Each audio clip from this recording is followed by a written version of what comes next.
a reasonably healthy spine. And it's actually interesting because this is one of my colleagues who used to work with me, and she as an osteopath has quite a healthy spine for an osteopath, because usually that's probably the same with physios. As you come out from training, you come out with all aches and pains and all sorts of problems from the botched job of your fellow colleagues and fellow students as they learn how to do the techniques correctly.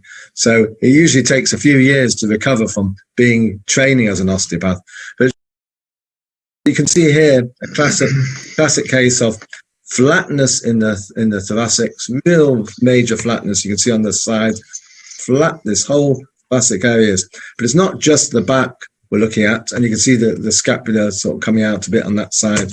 But look at the front, the sternum. She's got sternocavus there, also known as Harrison's sulcus, where the whole sternum is concave rather than the normal shape. And this causes terrible pressure on the whole thoracic cavity. So this is a classic old osteochondrosis. A lot of ME patients you'll find are very active when they're younger.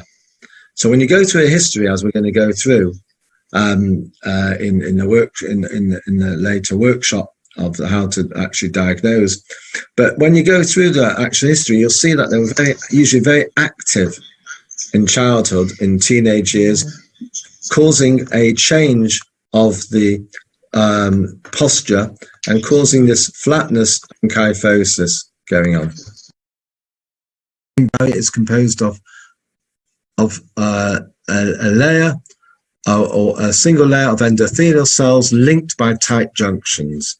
Let's look at a picture of this, and you can see these tight junctions, endothelium, and then you've got the basement membrane underneath, and then you've got the astrocytes, the glial cells there. Now, what do we have the blood-brain barrier for? It stops the larger molecules entering the brain.